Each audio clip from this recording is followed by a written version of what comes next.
प्रिय व्यूअर्स, परीक्षा expert official channel के डेली स्टैटिक जीके सीरीज में आपका स्वागत है।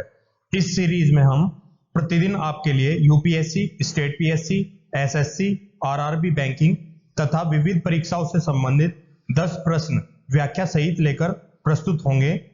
हम आशा करते हैं कि ये प्रश्न आपकी परीक्षाओं की तैयारी में सहायक सिद्ध होंगे। चलिए शुरू करते हैं पहले क्वेश्चन से। भारत और चीन की सीमा का सीमांकन कौन सी रेखा द्वारा होता है? ऑप्शन ए ड्यूरंड रेखा, ऑप्शन बी मैकमोहन रेखा, ऑप्शन सी रेडक्लिफ रेखा, ऑप्शन डी मैगिनॉट रेखा।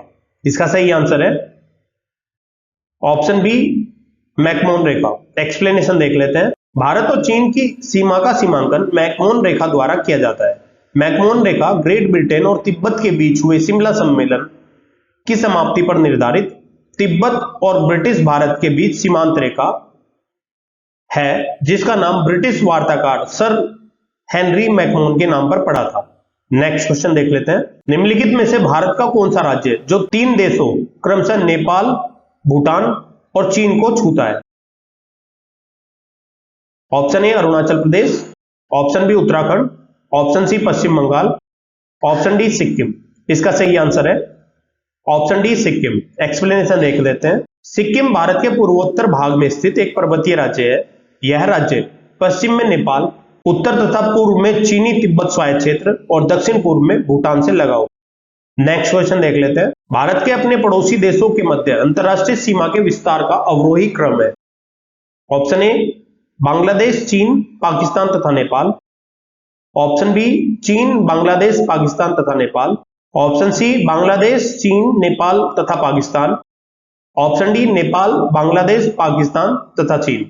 इसका सही आंसर है ऑप्शन ए बांग्लादेश, चीन, पाकिस्तान तथा नेपाल।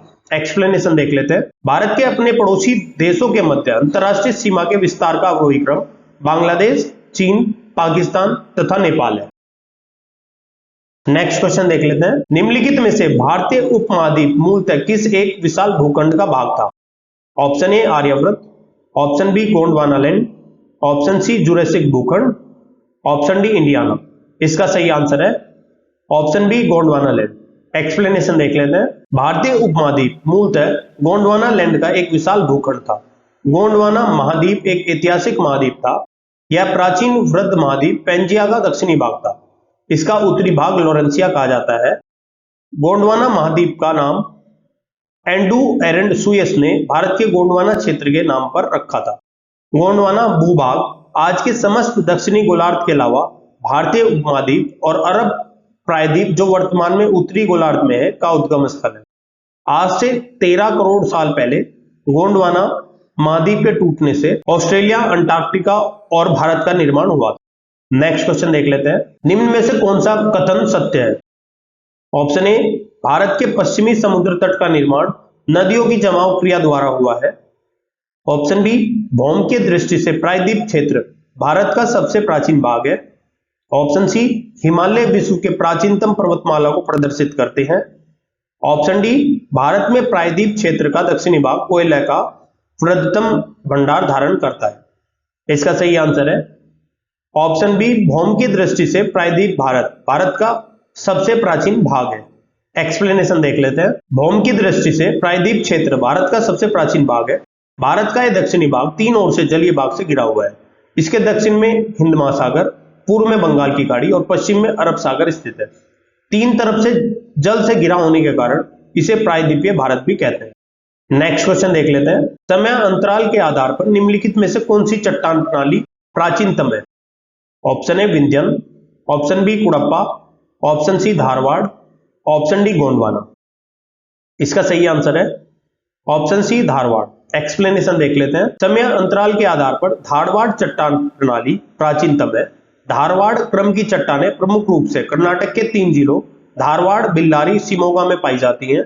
आर्थिक रूप से सबसे समृद्ध चट्टानें हैं। भारत की प्रमुख खनिज धातुएं जैसे लोहा, सोना, मैग्नीज, जस्ता, तांबा, टंगस्टन, क्रोमियम इसी क्रम की चट्टानों में पाई जाती है। नेक्स्ट क्वेश्चन देख लेते हैं। वृहद हिमालय, जिसे महान हिमालय भी कहा जाता है, का निर्माण हुआ था। ऑप्शन ए प्लायोसीन युग में, ऑप्शन बी ओलिगोसीन युग में, ऑप्शन सी मायोसीन युग में, ऑप्शन डी उपयुक्त में से कोई नहीं, इसका सही आंसर है ऑप्शन बी ओलिगोसीन युग में। एक्सप्लेनेशन देख लेते हैं। वृहद हिमालय जिसे महान हिमालय भी कहा जाता है, इसका निर्माण ओलिगोसीन युग में हुआ था। इसका निर्माण तैथिस सागर के अवसादों से हुआ है। इसकी औसत चौड़ाई लगभग 40 किलोमीटर है। यह श्रेणी इंडस सांगपो सटर जोन नामक भ्रंश द्वारा तिब्बत के पठार से अलग होती है।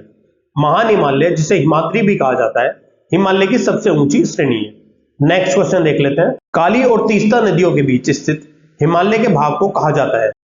Option A Punjab Himalaya, option B Kumaon Himalaya, option C Nepal Himalaya, option D Assam Himalaya.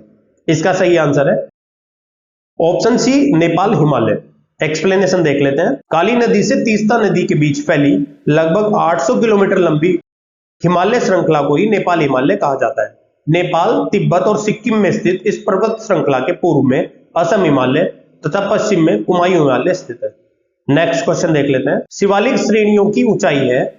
Option A 850 से 1200 मीटर के मध्य, ऑप्शन बी 900 से 1100 मीटर के मध्य, ऑप्शन सी 750 से 1500 मीटर के मध्य, ऑप्शन डी 950 से 1300 मीटर के मध्य। इसका सही आंसर है ऑप्शन बी 900 से 1100 मीटर के मध्य। एक्सप्लेनेशन देख लेते हैं। शिवालिक श्रेणियों की ऊंचाई 900 से 1200 मीटर के मध्य है। यह 15 से 30 किलोमीटर चौड़ी है।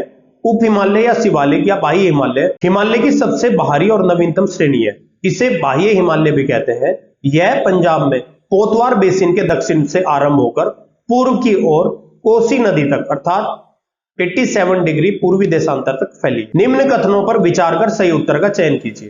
कथन ए, हिमालय से निकलने वाली नदियां सतत वाहिनी है। कारण आर, हिमालय नदियों का उद्गम स्रोत हिमानियों में स्थित है। ऑप्शन ए और आर दोनों सही हैं तथा आर ए का सही स्पष्टीकरण है। ऑप्शन बी, ए और आर दोनों सही हैं और आर ए का सही स्पष्टीकरण नहीं है। ऑप्शन सी, ए गलत है और आर सही है। ऑप्शन डी, ए सही है और आर गलत है।